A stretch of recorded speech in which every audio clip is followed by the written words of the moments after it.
Уже совсем скоро в рамках самого крупного проекта КАС-1000, реализуемого в Кыргызстане, начнут проводить линии электропередачи. КАС-1000 призван связать энергетические системы Центральной Азии с Южной Азией, Кыргызстан, Таджикистан с Афганистаном и Пакистаном и выработать механизмы для торговли электроэнергией в соответствии с международными стандартами. В общей сложности в рамках проекта КАС-1000 необходимо проложить 1400 линий электропередачи. 455 километров будут проложены на территории Кыргызстана. Линия протянется через Джалалабадскую, Ошскую и Баткенскую области до границы с Таджикистаном. По большей части маршрут линии электропередачи пересекает малонаселенные районы областей, проходя приблизительно через 25 населенных пунктов.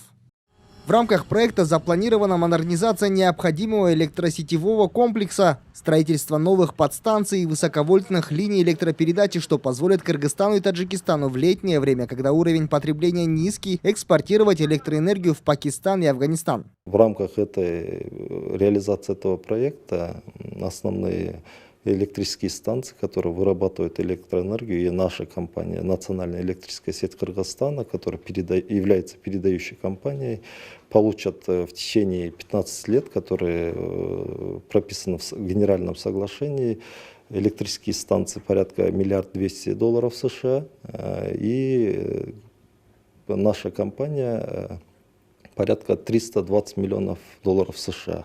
То есть, о чем это говорит? Те средства, которые будут затрачены на строительство объектов в рамках данного проекта, они полностью себя покроют. Импортируемый Кыргызстаном объем электроэнергии в Пакистан и Афганистан составит от 500 миллионов до 1,5 миллиардов киловатт-часов. С наступлением холодов поставка электроэнергии в страны Южной Азии будет прекращена. Кыргызстанцы не почувствуют дефицита электроэнергии. 3 финансовых соглашения со Всемирным банком, с Исламским банком развития, а также с Европейским инвестиционным банком.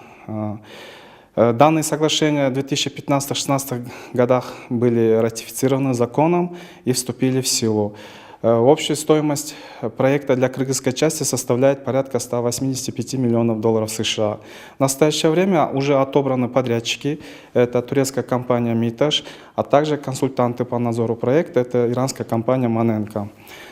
Планируем начать строительные работы в Баткенской области, и подрядчики мобилизовали уже своих рабочих в феврале текущего года. Отметим, в Кыргызстане цена за 1 киловатт-часов электроэнергии колеблется от 77 тынов до 216 тынов. При такой тарифной политике модернизация энергетических объектов, тем более строительство новых мощностей, невозможно. Поэтому проект КАС-1000 стал первым коммерчески выгодным проектом в энергетическом секторе за всю историю независимости республики. Эксперты считают, что реализация проекта даст большую возможность обновить инфраструктуру энергетической отрасли Кыргызстана. Дальнейшее свое развитие энергетической отрасли сейчас в таком состоянии, копейки даже не хватает, чтобы сделать ремонт, капремонт и реконструкцию. Все мы от инвестиций получаем и реконструкцию делаем. Надо самим делать, чтобы на развитие деньги должен быть. А то, что у нас вот таким тарифом, мы ничего не доводим. Согласно Генеральному соглашению, с начала коммерческой эксплуатации проект КАС-1000 проработает 15 лет, но в случае наличия свободной энергии он станет бессрочным. В этой связи появится потребность в строительстве новых генерирующих мощностей. Эксперты отрасли уверены, энергопроект привлечет в Кыргызстан инвесторов, заинтересованных в возведении новых ГЭС, в том числе и малых гидроэлектростанций. Достан Касканов, Руслан Сабатаров, Алатау 24.